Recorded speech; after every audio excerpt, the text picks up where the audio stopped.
Cheers, everyone. I just fixed up a nice little cortado, which is a smaller version of a cappuccino. At least that's what I think. Correct me if I'm wrong. Hey, I was earlier talking about the 2030 principle and looking at your network connections. If you have thousands of connections on LinkedIn, but you don't really know anyone that well, this principle is helpful in you foundationally building something that's going to help you in your career.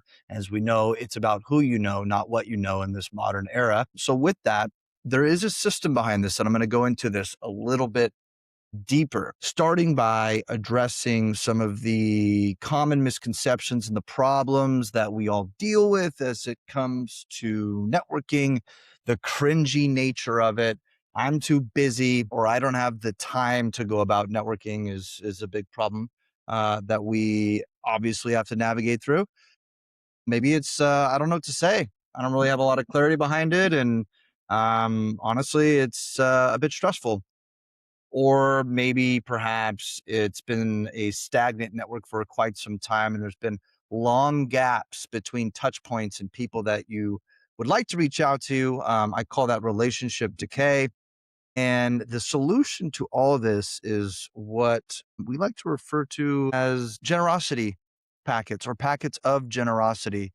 The same concept of giving first before asking for anything when 99% of the market is throwing their resume around and asking for something when people are not going to respond to that respectfully. So, packets of generosity, and I don't think this needs to be rocket science, it doesn't need to be overly complicated. These are very small, intentional touch points, even if it's every 3 or 4 weeks after you've had your list and it's curated and you know exactly who you're going to be building these relationships with. These aren't necessarily formal coffee conversations, although those are fantastic. These are quick hits of generosity where you can remove your mask, be authentic, use useful gestures for the list of people that you're looking to serve. So if you find an article that's really powerful and inspiring to you, or if you just dealt with something in your own work, or you met someone at a networking event that told you something that's inspiring, and if you surround yourself with fellow product executives and there's something that you pulled from that and there's something that you can give in return, share that with someone. Hey, I thought of you. I just read this article. Seems like this is super relevant to what you're working on at X company right now. Pause, let it go. Have a fantastic day. And I think if you could build this muscle and make this a healthy habit, this isn't going to take you a lot of time. Have your cup of coffee in the morning or the cortado, send a message, start your day that way. I know that there's a scientific benefit to actually giving something, the power of reciprocity, or giving something without expecting anything in return that actually probably is going to make you more grateful. It's going to reduce your stress. That's a whole nother conversation. I am not a scientist, but I think that's important to really to sit with for a second. Packets of generosity. How do you define that? Once you have clarity on what you do and why you do it, that will help kind of evolve and help you kind of settle into a place where you can actually give something and contribute in that fashion. Couple other things that I wanted to highlight here today. When you do reach out to people, like be radically authentic, be yourself. Don't overcomplicate things. Don't feel like you have to walk, talk, and act a certain way just to get likes or get some kind of thumbs up from people. Just go out there and be who you are meant to be. Do not be transactional. Be the real you and remove that corporate mask. The second phase of building the system is understanding it's totally normal to have fear, maybe even fear of rejection. I've worked in sales. I'm sure a lot of you can relate to this. That's not an easy thing to navigate through. When you're reaching out to someone and they don't get back to you, it's kind of frustrating. It's kind of demotivating at the same time. So why would you want to engage in any activity along those lines? But here's the thing. If you choose not to reach out to anyone, you're in the same place to where you started if they had rejected you. So reach out to 10 people. And if 2 people or 3 people or 4 people or 5 people or 8 people don't get back to you, but 2 do, that's awesome. Those are 2 new people and 2 new conversations that you can have.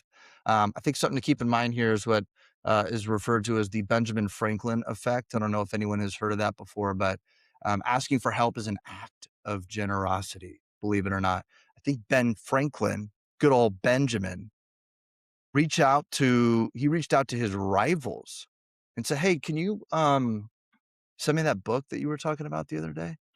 And he was able to turn some of these relationships into very promising relationships that were incredibly valuable and that was reciprocated on both ends. I think also when we look at the likability gap, we will underestimate how enjoyable you actually are to engage with. And if people can see you as you are and have these conversations and know that you're passionate about certain topics that they are, that's good to be around. That's a healthy conversation that's waiting to happen. Another common issue is not knowing what to say. Well, um, you don't have to go in there and just say, "Hey, how are you? It's been a while. What are you doing?" Invite more of a conversational component to it or a response where it's like, "Hey, just look, we haven't talked in a while. I love to see the progress that you've made at X company. I'm navigating some things myself. What's something that you're working on right now that maybe I could just be a sounding board. Maybe I could just be a supportive arm for you. We seem to share and have learned a lot in our own careers. What's a challenge that you're tackling right now? Or if it's more of a personal conversation, like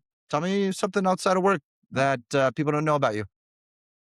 Keep it light, keep it personal, keep it yourself in these conversations. That will help you with how you template and go about having these conversations within your network. Maybe you're a bit more introverted and you feel a bit rusty on the social side of things. I think COVID did a number on all of us and made all of us a bit introverted. We had to go sit inside for a while, and our social muscles and skills were damaged because of that. So we're kind of getting back into a rhythm. Everything became more of a remote workforce during that period of time. Graham, there's a lot of companies that are bringing people back into the office, but maybe that's something that we're navigating. If you're a bit more introverted by nature and going about networking, that could be a little bit intimidating, but you're not alone and you're definitely not starting from zero when you have this 20 to 30 person principle. It's a big reason why that's actually in place. These people actually know you, they broke bread with you. And something that I think is incredibly important, I've just said it a ton lately because I don't know, it's phenomenal. And I'm quoting Seneca: if you don't know where you're selling, you're not going to have any favorable wins. Now, as it relates to your personal brand and the clarity and the conviction behind what you represent, what makes you unique compared to 99% of other people in your field, conversation for another day. If that's on your heart and mind, I will talk to you and guide you through that. But as it relates to asking for, or I'm sorry, connecting and building some of these relationships with people, you have to be able to answer the question when they throw it your way.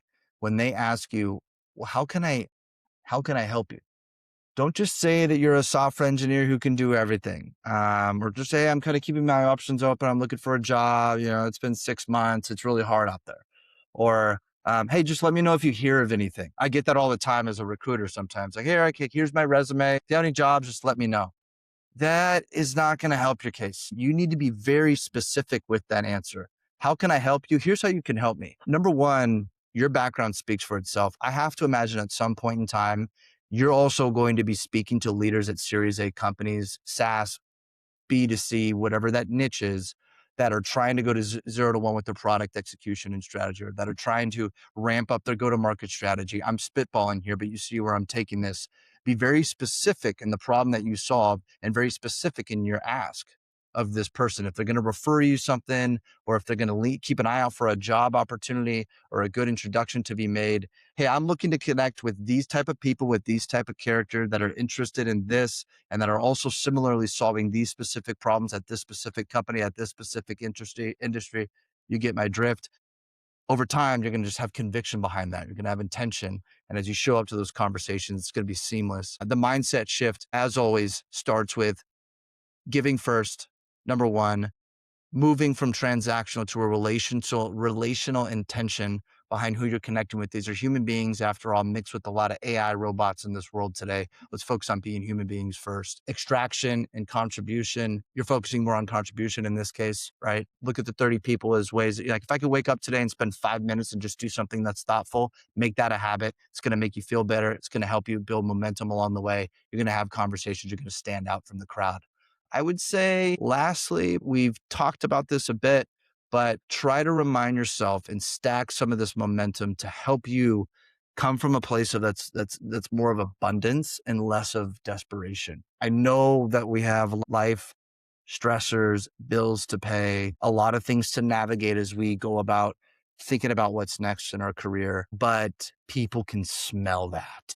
It radiates in your simple tone and how you even go about it if you're just desperately asking for something. Sometimes I can talk to leaders and candidates and I could tell instantly whether they're going to have a tough time navigating their job search within the first 15 seconds. They're way too broad. They're already asking for something. And there's nothing that I can really take from that conversation that's going to make me think of this person or make you memorable in that sense. Be memorable, be intentional with all this. 80% of jobs are still filled through word of mouth. And I wouldn't be surprised if that number continues to go up. There's a lot more to this system. If any of this resonates with you, or if you ever just want a partner to go on this journey with you, send me a note. Let's have a conversation. Let's explore if this partnership actually makes sense for you. It's a good investment for you in this season. And I'd love to talk to you in more detail about that. Have a good rest of your day. Bye.